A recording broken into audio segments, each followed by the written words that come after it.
Students, हमारा next topic है reactivity and acidity. तो रिएक्टिविटी की पहले भी बात हो चुकी है कि जो आपका अल्काइंस है वो दोनों काम कर सकता है। एक तो वो स्टेबल भी होता है, रिएक्टिव भी होता है। तो ये डबल बॉन्ड के मुकाबले में अगर बात करें तो स्टूडेंट इसमें एडिशन रिएक्शन होंगे। एडिशन रिएक्शन क्योंकि इसमें ट्रिपल बॉन्ड है, एक डबल बॉन्ड, दो पाई बॉन्ड है, एक सिंगल बॉन्ड है यानी सिग्मा बॉन्ड है। तो इसका मतलब इसमें आसानी से एडिशन रिएक्शन हो सकता है।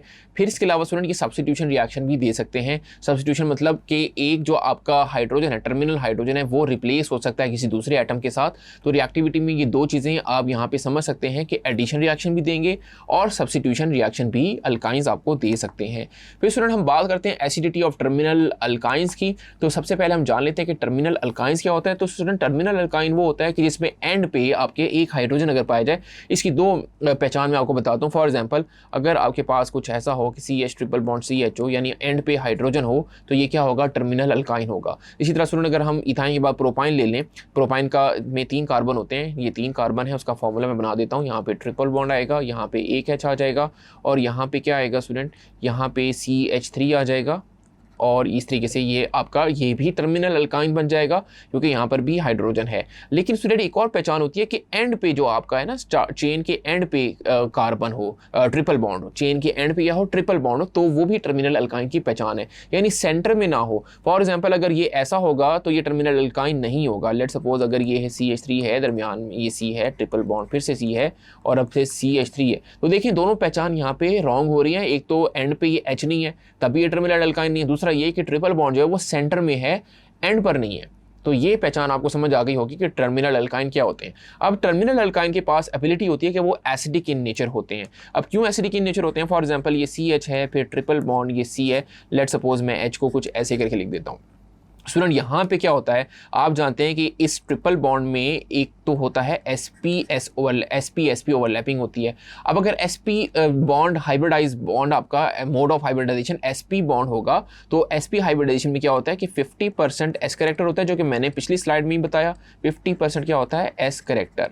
अब अगर 50% s करेक्टर है यानी सबसे ज़्यादा है, तो greater the s character greater the electronegativity. ये बात आपको याद पता हो कि जितना s करेक्टर ज़्यादा होगा उतनी ही इलेक्ट्रोनेगेटिविटी वैल्यू क्या हो जाएगी, ज़्यादा होती जाएगी। तो इलेक्ट्रोनेगेटिविटी वैल्यू का ज़्यादा होने का क्या मतलब कि ये अच्छा ज़्यादा क्यों होती है, क्योंकि s जो है वो ऑर्बिटल न्यूक्लियस के करीब होता है तो इलेक्ट्रॉन को अपनी तरफ खींच लेता है। तो अब स्टूडेंट क्यों इसमें इलेक्ट्रोनेगेटिविटी क्योंकि ज़्यादा हो चुकी है कार्बन की, तो ये इलेक्ट्रॉन को अपनी तरफ खींच लेगा, जिसकी वजह से कार्बन पे पार्शियल नेगेटिव चार्ज और हाइड्रोजन पे पार्शियल पॉजिटिव चार्ज आएगा। अब ये पॉजिटिव हाइड्रोजन है, अब यहाँ से आसानी से डोनेट हो सकती है, तो इसका मतलब ये एज एन एसिडिक काम करेगा, क्योंकि एसिड का क्या काम होता है, प्रोटॉन को डोनेट करना। तो यहाँ से ये एसिडिक हाइड्रोजन बन चुकी है जो कि आसानी से यहाँ से लूज हो सकती है। अब स्टूडेंट कोई भी बेस इसको आसानी से रिएक्ट कर सकता है। फॉर एग्जाम्पल अगर हम बात करें कि CH है, फिर ट्रिपल बॉन्ड C और दरमियान फिर से H है।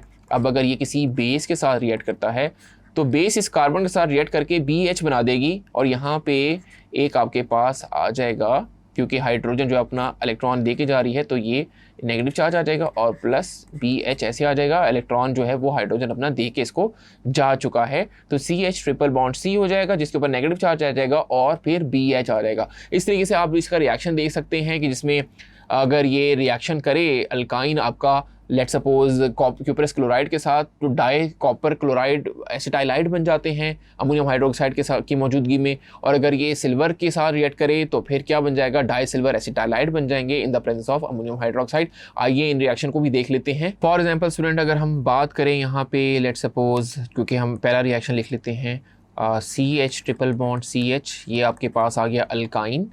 उसमें आप मिलाएं 2 moles of AgNO3 silver nitrate और इसमें मिलाएं 2 मोल्स ऑफ NH4OH। ठीक है, तो ये मैं रिएक्शन की बात कर रहा था। अब इसका देखें रिएक्शन क्या होता है। तो स्टूडेंट होगा ये कि ये जो 2 सिल्वर हैं ये 2 हाइड्रोजन को रिप्लेस कर लेंगे, क्योंकि ये हाइड्रोजन जो है टर्मिनल हाइड्रोजन है, एसिडिक हाइड्रोजन है। तो यहाँ पे ये जब रिप्लेस हो जाएंगे तो आपके पास AgC triple bond C and then Ag। अब देखें आप हाइड्रोजन रिमूव हो चुके हैं, इसी को हम कहते हैं डाई सिल्वर एसिटाइलाइड। बाकी जो रिएक्शन होगा स्टूडेंट वो क्या होगा कि प्लस आपके जो सिल्वर नाइट्रेट है वो अमोनियम नाइट्रेट बन जाएगा, NH4NO3 बन जाएगा, 2 मोल्स इसके बन जाएंगे।